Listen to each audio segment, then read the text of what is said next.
the precursor to a Treasury collapse. The truth about the world ditching the dollar. The U.S. Treasury, the beating heart of global finance, the institution every central bank on earth is supposed to trust with their hard-earned reserves, walked into the bond market this past Tuesday with $69 billion worth of 2-year Treasury notes and said to the world, "Buy these, fund our government, keep the lights on in Washington," and the entire global bond market. Every institutional trading desk, from Tokyo to London, Frankfurt to Shanghai, they looked at that $69 billion of American debt and said 2 words: no, absolutely not. This wasn't a weak auction. This wasn't an underperformance. This was a failed auction. It's not a retail short squeeze. It's not Reddit or TikTok kids stacking silver eagles. It's full-scale institutional panic out of U.S. government debt and into the only assets on the planet that can't be printed, can't be debased, can't be defaulted on, and can't be sanctioned. Physical gold and physical silver. Let's break down the raw, unedited data straight from the Treasury Department itself. This isn't speculation. This isn't opinion. This is hard numbers anyone can look up. The key metric for any Treasury auction is the bid-to-cover ratio. How many dollars of demand show up for every dollar of debt sold? In a healthy market, you want at least 2.5x, $2.50 of demand for every $1 of debt. Today's 2-year auction came in at 2.08, catastrophically low, the weakest reading since October 2023, the exact moment that triggered the regional banking crisis that wiped out Silicon Valley Bank, Signature Bank, and First Republic. It gets worse. The second critical metric is the auction tail, the gap between the expected pre-auction yield and the actual yield the Treasury had to pay to sell the debt. A bigger tail means the Treasury had to slash prices and jack up interest just to find buyers. The 12-month average tail for a 2-year auction is 0.8 basis points. Today's auction, tailed by 4.2 basis points, more than 5x the average, a 5 sigma event that's supposed to happen once every several thousand auctions. It happened on a random Wednesday in March, and no one on financial news is screaming about it. Before we go further, you need to understand what U.S. Treasuries really are and why they rule the world. U.S. Treasury securities are IOUs, issued by the U.S. federal government to fund its spending when tax revenue falls short. That's the federal deficit. They come in 3 main types: T-bills, short-term, under 1 year; T-notes, medium-term, like the 2-year we're talking about today; T-bonds, long-term, 20 to 30 years. For nearly 80 years since the Bretton Woods system, Treasuries have been the cornerstone of global finance. They are considered the ultimate risk-free asset, backed by the full faith and credit of the United States. Every other interest rate on earth, mortgages, car loans, corporate bonds, credit cards, is priced as a markup over Treasury yields. They act as the primary collateral for global banking, the main store of value for foreign exchange reserves, and the Fed's main tool for monetary policy. This isn't just America's debt, it's the world's financial backbone. Now, you might be asking, so what? It's just one bond auction. To answer that, you first have to understand the single most important question almost no one is asking. Who does the United States actually owe its $39 trillion national debt to? Roughly 70% of America's debt is held domestically, 27% by U.S. government agencies like Social Security and Medicare, 12% by the Federal Reserve, and 33% by American investors, banks, and pension funds. The remaining 30%, nearly $9 trillion, is held by foreign governments and overseas investors. That's where the global leverage lives. Japan holds over $1 trillion.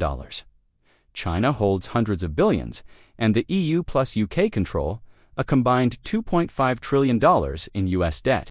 For decades, these countries bought treasuries because they were the risk-free bedrock of global finance, setting the price of money for every mortgage, car loan, and corporate bond on earth.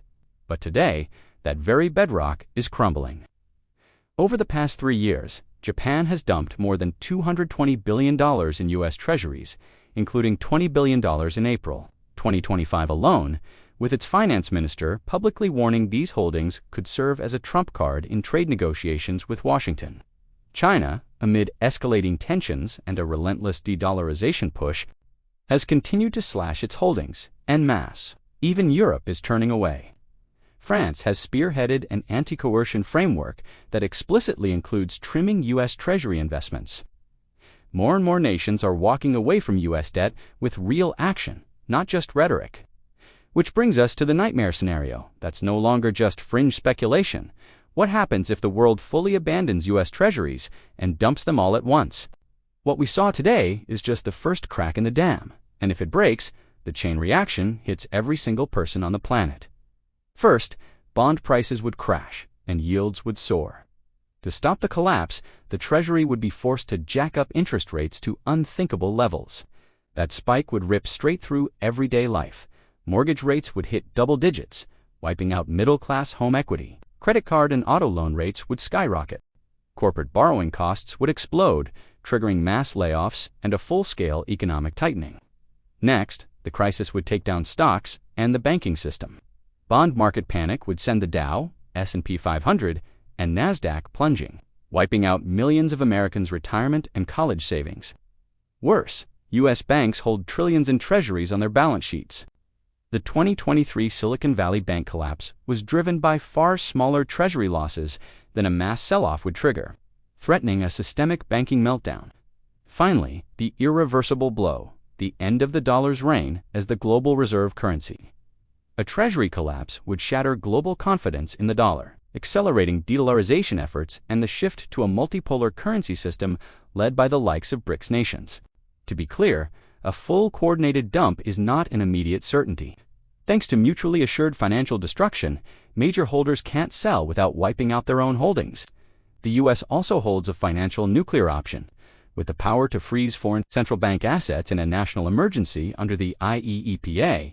But today's failed auction is screaming a truth you can't ignore. Confidence is not permanent, it erodes one crack at a time. Politicians lie, central bankers lie, but the bond market does not. And right now, the smart money is running for the only assets that have survived every currency collapse in 5,000 years. Physical gold and silver. We've seen this exact movie play out 3 times in modern financial history, every time with the same warning signs we're seeing today, and every time followed by a historic vertical surge in gold and silver. The first was August 2011. S&P stripped the U.S. of its perfect AAA credit rating for the first time ever. Treasury auctions unraveled overnight and gold rocketed from $1,500 to nearly $1,900 in just 60 days. The second was September 2019. The repo market. The critical plumbing of the U.S. banking system seized up, with rates spiking from 2% to 10% in a single day. The Fed was forced to inject $75 billion in emergency liquidity overnight, all because the market was choking on too much treasury supply with too little demand. The third was March 2020. The supposedly safest, most liquid treasury market on earth froze solid. The Fed stepped in with a $1.5 trillion emergency bond buying blitz in weeks to stop a total collapse, and that reckless money printing is exactly what created the inflation monster we're still fighting 6 years later. Every single one of these moments was triggered by a crack in the treasury market, and every single one sent precious metals soaring. Today, we just got crack number 4. I know this time is different is a punchline for analysts, but the data doesn't lie. This time, the Fed is trapped. Back then, inflation sat at 1 to 2%, giving them room to print and bail out the market. Today, with inflation still running hot, they can't print without blowing up the dollar. And they can't stand by without watching the bond market and banking system unravel. There's no easy way out. This isn't a call for reckless trades, it's a wake-up call. The suits on financial TV are telling you the theater isn't on fire, even as the exits are blocked. I'm not here to tell you what to do with your money. I'm here to tell you to look at the data.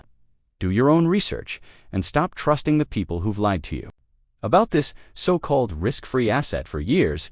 At the end of the day, every fiat currency in human history has eventually gone to zero. The only thing that's never broken, never defaulted, never lost its value over 5,000 years is hard money. The question isn't if the system will crack further, it's whether you'll be prepared when it does.